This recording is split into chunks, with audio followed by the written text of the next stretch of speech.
The mountain air bit at Tom Mason's face as he hiked up the ridge. Early morning light filtered through the pines, casting long shadows across his path.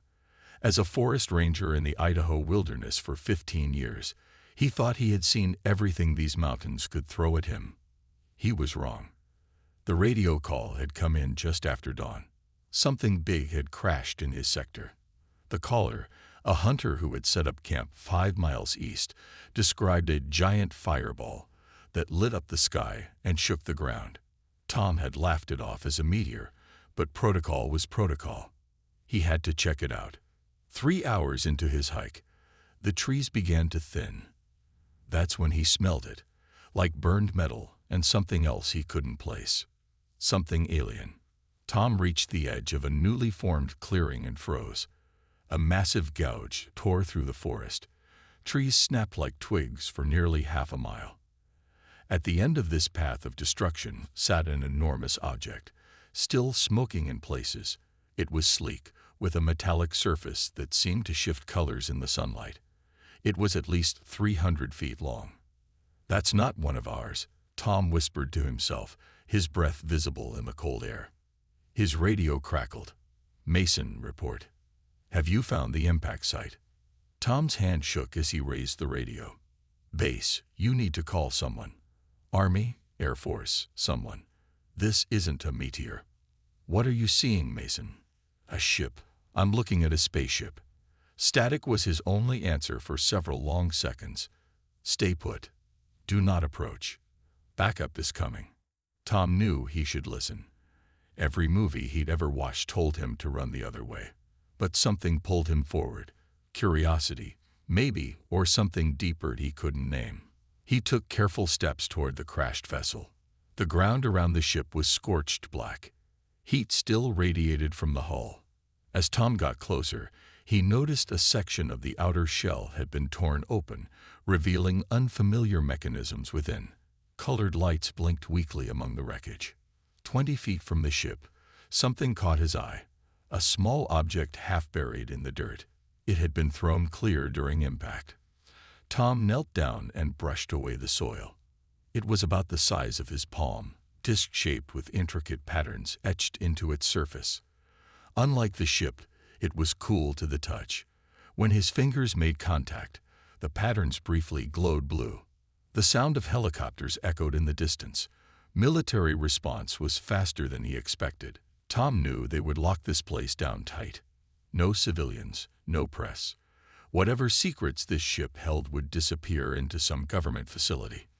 Without fully understanding why, Tom slipped the disc into his jacket pocket. His heart raced as the helicopters grew louder. He backed away from the ship and started walking toward the clearing's edge to flag down the approaching aircraft. By noon, the area swarmed with military personnel. Men in hazmat suits surrounded the crash site. A stern-faced officer who introduced himself as Colonel Harris questioned Tom about what he had seen. Tom described the crash site, but said nothing about the disc now pressing against his ribs from inside his pocket. "You didn't touch anything, did you, Mr. Mason?" Colonel Harris asked, eyes narrowing. "No, sir. I kept my distance like the protocol says," Tom lied. "Good. We're dealing with unknown materials here. Could be radiation, biological contaminants, anything." The colonel handed Tom a clipboard. "I need you to sign this. It says you won't discuss what you've seen with anyone." Tom signed, his signature an unsteady scrawl. As he was escorted out of the rapidly expanding military perimeter, Tom's phone buzzed in his pocket. It was a text from Kate Reed, his friend who worked at the physics research facility in the next town over. "Heard something big crashed in your area. Media's going crazy with meteor stories. What really happened?" Tom didn't respond. He needed to see Kate in person. If anyone could help him understand what he had found, it would be her. What Tom didn't know was that 60 light-years away, alarms were blaring through the curved halls of a massive space station.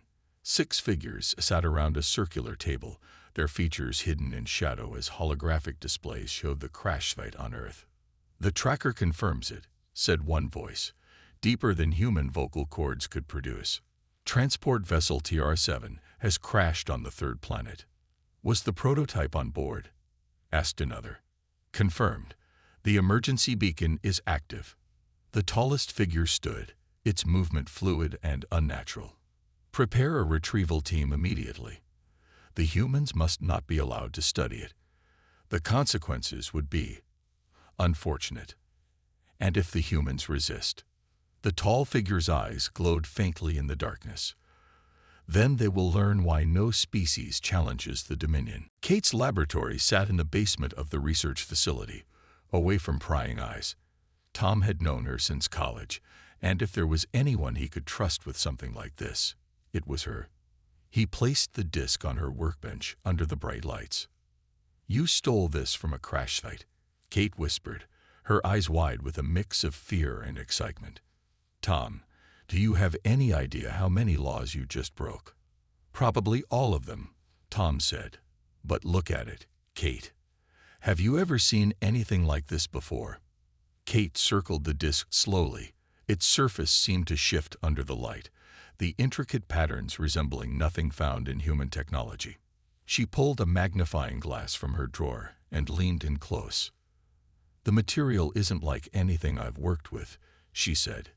It's not metal, not plastic, not ceramic. She reached out tentatively, then stopped. Is it safe to touch?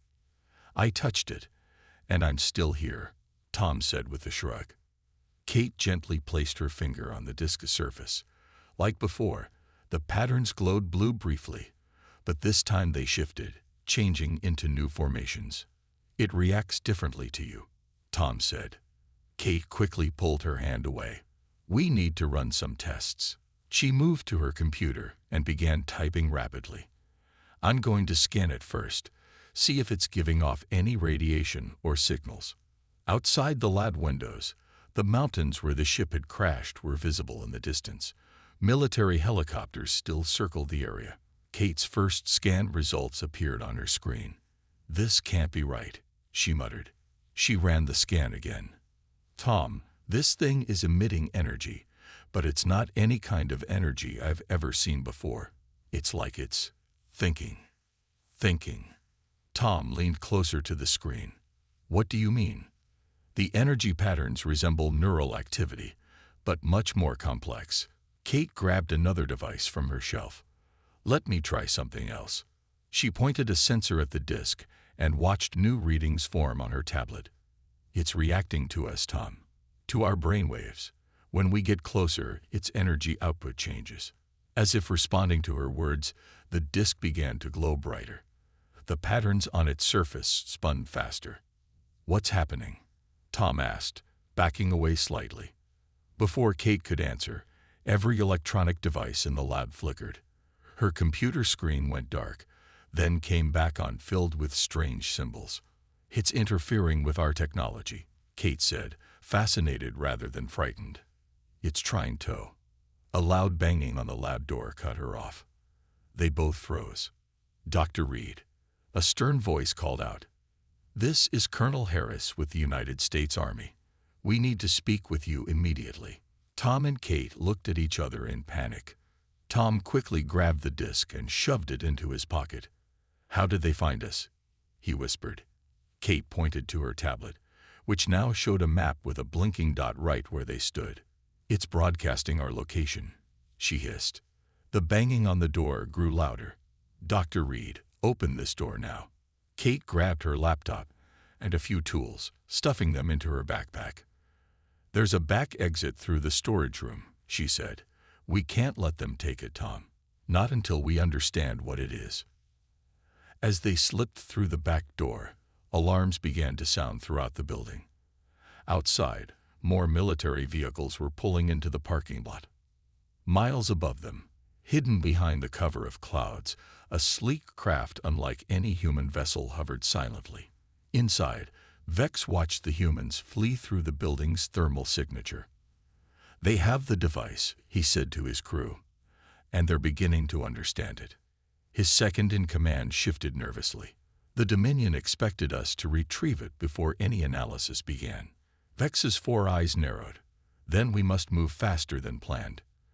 Prepare for first contact. The humans think they control this situation. A smile revealed rows of sharp teeth. Let's correct that misunderstanding. The news was showing the same footage on every channel. A massive alien ship had landed on the White House lawn. World leaders were gathering for an emergency meeting with the visitors who called themselves the Dominion. Their arrival came just 3 days after the mysterious crash in Idaho.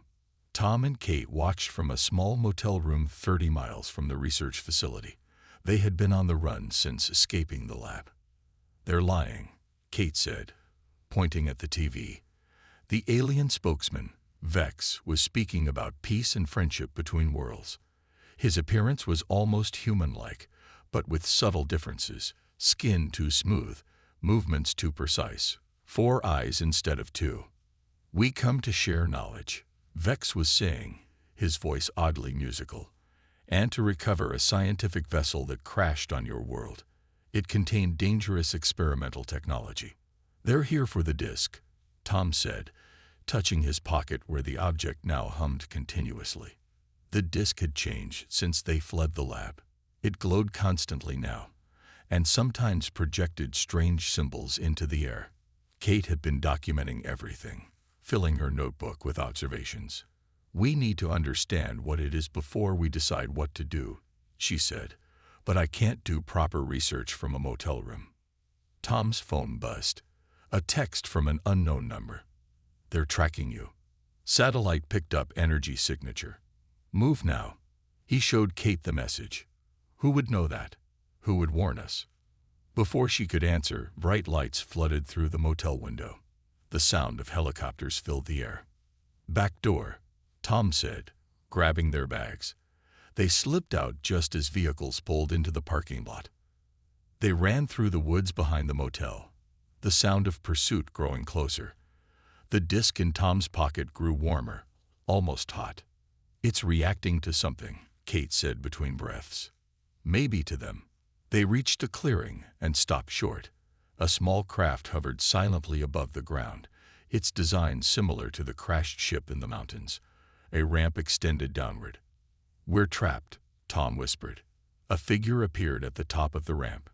Not one of Vex's kind, but different, smaller, with pale blue skin and large, dark eyes. Quickly, the alien said in perfect English, "They are almost here." Tom and Kate hesitated, looking at each other. "I am not with the Dominion," the alien said. "They are not here for friendship. They have conquered 100 worlds. Your planet is next." The sound of pursuit grew louder. "Why should we trust you?" Kate asked. "Because the device you carried is the only hope for many worlds. It must not fall into Dominion hands." Tom pulled the disk from his pocket. It pulsed with blue light, brighter than ever. "What is this thing?" "There is no time," the alien urged. "The Dominion's hunters are closing in." As if on cue, a beam of red light cut through the trees behind them, slicing through a large pine. It crashed to the ground, barely missing them. "Come with me if you want answers," the alien said, "and if you want your world to remain free." Tom looked at Kate. She nodded. They ran up the ramp. Inside the craft was a single room filled with technology unlike anything they had seen. The ship rose silently into the night sky, just as figures in sleek armor broke through the tree line below. "I am Mira," the alien said once they were safely above the clouds. "The device you carry was stolen from the Dominion by my people. It contains information that could free dozens of enslaved worlds." "What information?" Tom asked, still holding the disk tightly. "Plans for a defense shield. Technology that neutralizes Dominion weapons." Mira's large eyes focused on the disk. "We crashed while trying to bring it to Earth. Your world is one of the few that might have the resources to build it." Kate stepped forward. "Why Earth? Why us?" "Because your people have something rare in the galaxy," Mira said. "You still fight when others would surrender. And the Dominion fears that quality." On screens around them, they could see Vex addressing world leaders, his 4 eyes gleaming with false sincerity. "We ask only for your cooperation in retrieving our lost technology. It poses great danger to your world." Mira touched a control panel. and the ship accelerated. We must reach the crash site. The complete plans are still in the ship's main computer. The piece you carried is the key to access them. Behind them, 3 larger ships appeared in pursuit. They had been discovered. Mira's small ship darted between mountain peaks, the 3 larger Dominion vessels in hot pursuit. Inside, Tom gripped his seat as the craft made another sharp turn. "We can't outrun them forever," Kate said, watching the sensor displays that showed the enemy ships closing in. "We don't need to," Mira replied, hands dancing across controls. "We just need to reach the crash site." The disc in Tom's hand pulsed more intensely now, almost in rhythm with his heartbeat. He had tried to set it down earlier, but it had somehow attached itself to his palm, the patterns flowing onto his skin like a moving tattoo. "What's it doing to me?" he asked, trying to keep the fear from his voice. Mira glanced back. "It's bonding with you. The device chooses who can activate it." Her large eyes studied him. "It's rare for it to select someone so quickly. You must have a strong mind." A blast rocked the ship, sending them lurching sideways. Alarms blared. "They're using low-power weapons," Mira said. "They want to disable us, not destroy the device."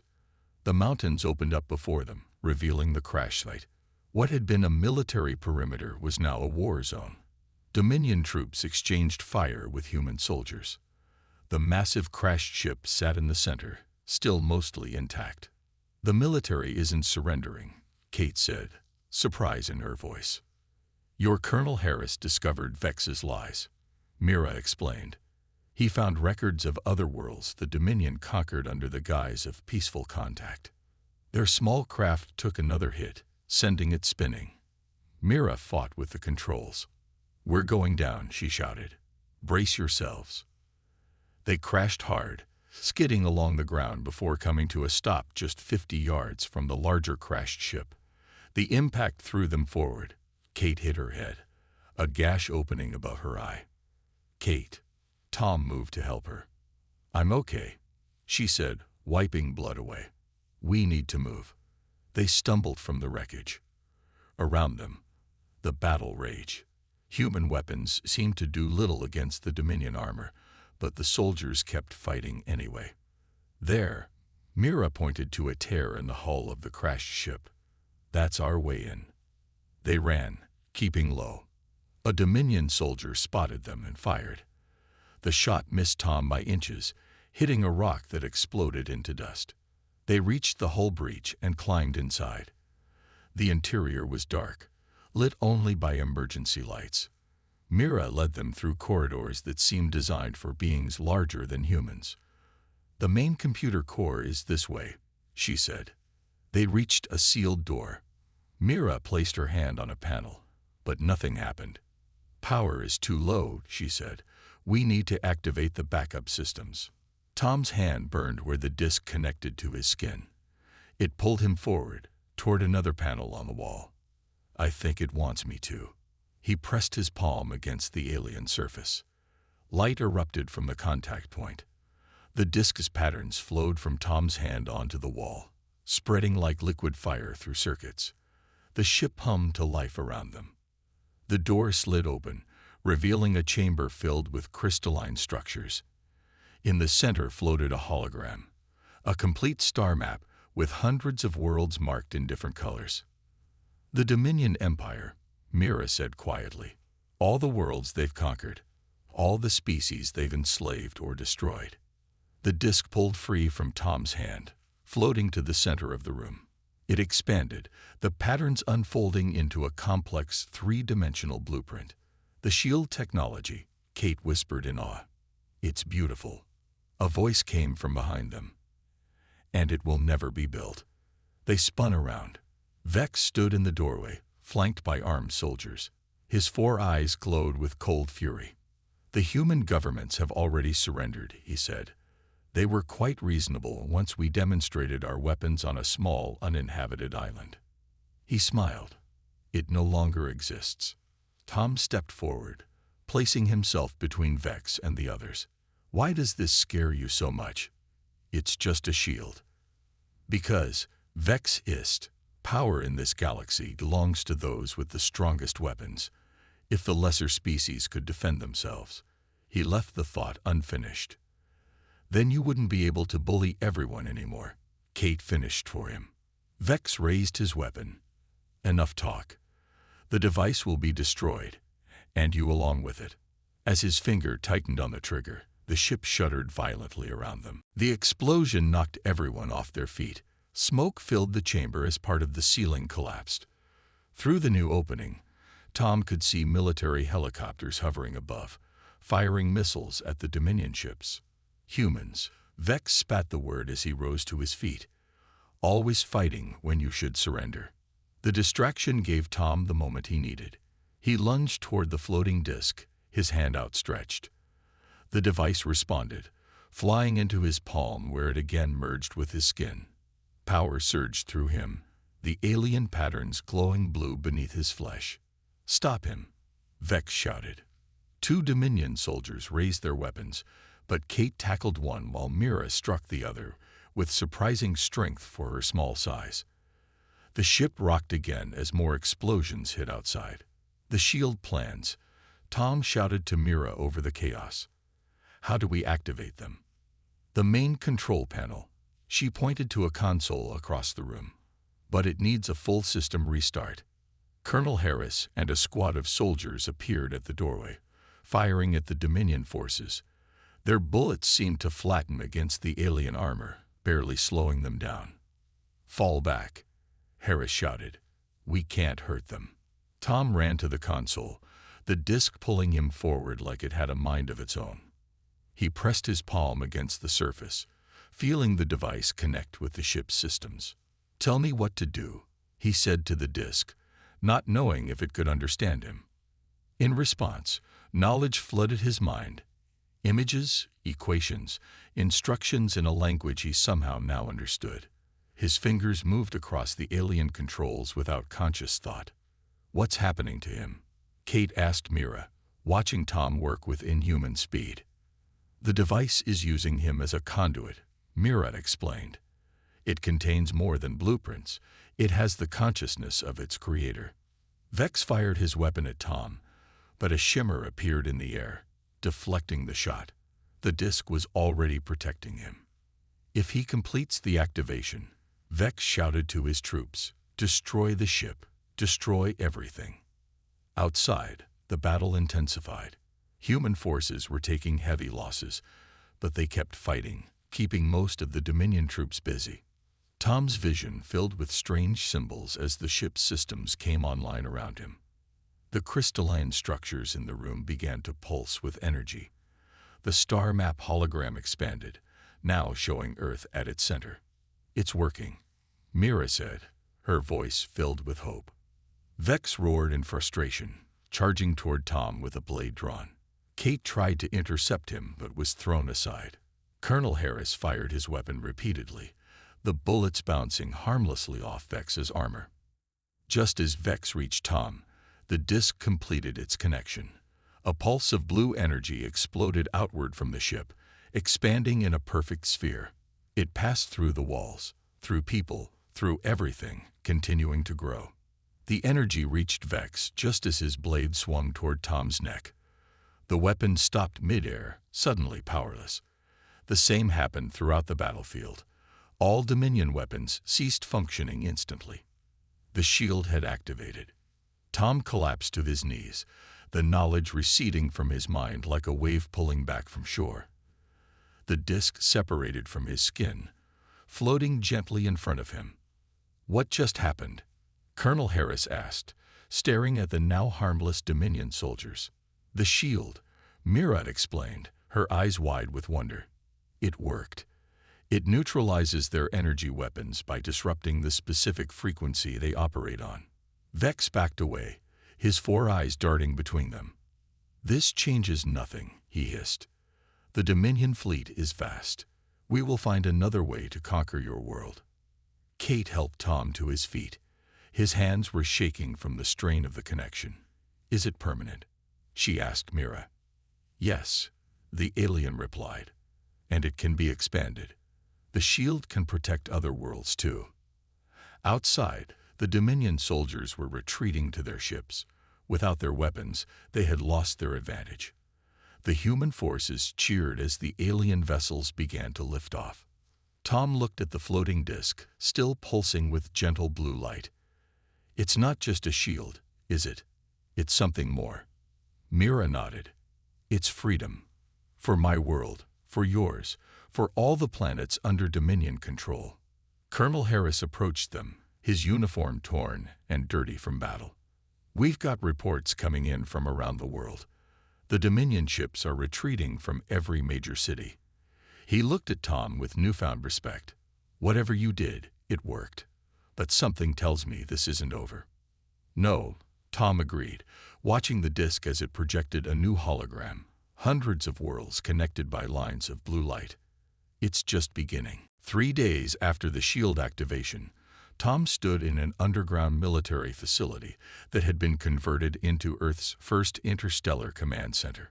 Screens around the room showed Dominion ships gathering at the edge of the solar system. They weren't retreating. They were regrouping. "Their fleet is massive," Colonel Harris said, studying the satellite images. "Our best estimate puts their numbers at over 300 vessels." Kate looked up from her workstation, where she had been analyzing data from the shield. "Even without their energy weapons, they have other ways to attack. Kinetic weapons, biological agents. The shield only blocks certain technologies." Tom placed his hand on the disk, which now sat in a specially built cradle. It had continued to share information since the battle, revealing more secrets of Dominion technology and weaknesses. The connection was weaker now, but still there. "Mira, how long before they attack again?" Tom asked. The blue-skinned alien, now officially an ally of Earth, touched her own display. "Based on their communication patterns, less than 12 hours. They're coordinating with ground forces that remained hidden on your planet." "We're not ready," Harris said grimly. "Most world governments are still arguing about whether to believe the Dominion's threats. They think the retreat means we've won." Tom felt the familiar burn as the disk connected with him again. Images flashed in his mind. Other ships like the crashed one, scattered across the galaxy. Other devices like the disk, waiting to be activated. "There are more," he said suddenly. "More ships, more shields. This was just the first." Everyone turned to him. "The creator of this technology," Tom continued, the knowledge flowing from the disk to his mind. "They hid backup systems on dozens of worlds. They knew the Dominion would try to stop them." Mira's large eyes widened. "The Resistance Network. We thought it was just a legend, rebels who had found a way to fight back." "It's real," Tom said. "And we can connect to it." Kate moved to his side. "How?" Tom pointed to the crashed ship, visible on a monitor. Repair crews had been working non-stop to get it operational again. "We need to get that ship flying. It can transmit the shield technology to the other nodes in the network. If we could do that," Mira said, her voice filled with hope, "every world with a dormant node could activate their own shield. The Dominion would lose their advantage across the entire galaxy." Colonel Harris frowned. "The engineers say it will take weeks to get that ship flying again." "We don't have weeks," Kate said. "We have hours." Tom looked at the disk again. "There might be another way. The creator left emergency protocols. If we can boost the transmission power, we might be able to reach at least some of the nearby systems." Alarms suddenly blared throughout the facility. A soldier rushed in. "Sir, we've got multiple breaches. Dominion ground forces are attacking bases worldwide.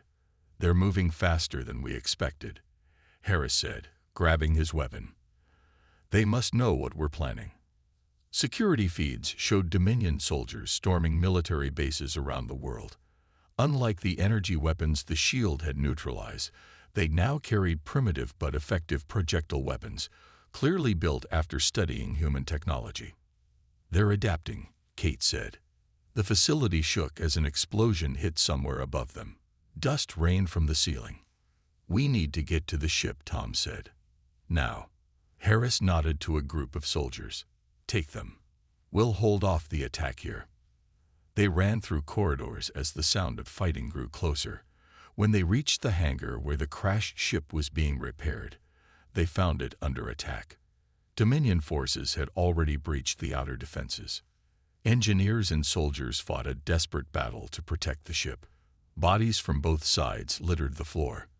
"We'll never make it across the hangar," Kate said as they took cover behind some crates. Tom looked at the disc in his hand, then at Mira. "There's one more thing we can try." He closed his eyes, focusing on the connection with the device. The ship's defensive systems. They're still intact, just dormant. "Can you activate them?" Mira asked. "I think so," Tom said. "But I'll need to get closer." Kate grabbed his arm. "That's suicide. You'll be cut down before you make it halfway." Tom looked at her, determination in his eyes. "We don't have a choice. If we don't stop them here, Earth falls. And after Earth, who knows how many other worlds." Before anyone could stop him, Tom sprinted from cover toward the ship, the disc clutched tightly in his hand, its blue light leaving a trail behind him as Dominion soldiers turned their weapons in his direction. Bullets whizzed past Tom as he ran across the hangar floor. One grazed his shoulder, another his leg, but he kept moving. The disc in his hand pulsed brighter with each step, as if lending him strength. 20 yards to the ship, 15, 10. A Dominion soldier stepped into his path, weapon raised. Before the alien could fire, Kate emerged from nowhere, tackling it to the ground. She had followed Tom into the open. "Go," she shouted. Tom reached the ship's hull, pressing the disc against the metal surface. The connection was instant. The ship recognized the device, recognized Tom. Blue light spread from his hand across the entire vessel, following the lines of its alien design. The damaged sections began to glow brighter, as if highlighting the problems. Behind him, the battle rage. Human soldiers fought with everything they had, but they were outnumbered. Mira had joined the fight too, her small size making her an elusive target as she moved among the Dominion forces. Tom placed his other hand on the hull, closing his eyes. The disc showed him what to do. Not how to repair the ship, there wasn't time for that, but how to use what power remained for one final task. Inside his mind, he could see the network spread across the galaxy. Dormant nodes on dozens of worlds, waiting for activation. The ship couldn't fly there, but it could still send a signal. "Work," Tom whispered. "Please work." The ship's systems responded, channeling power to its communication array. The disc grew hot in Tom's hand, almost burning now as it acted as a bridge between him and the ancient technology. A shout made him turn. Vex had entered the hangar, moving with purpose through the chaos. Unlike his soldiers, he carried no weapon. He didn't need one. His eyes locked on Tom, and he began to run. "Hurry," Kate called out, trying to reach Tom but cut off by the fighting. Tom turned back to the ship, forcing all his concentration into the connection. The disc was showing him images of planets he had never seen, species he couldn't name, all living under Dominion rule, all waiting for freedom. The ship hummed beneath his touch, power building. Just a few more seconds. Vex was almost upon him now.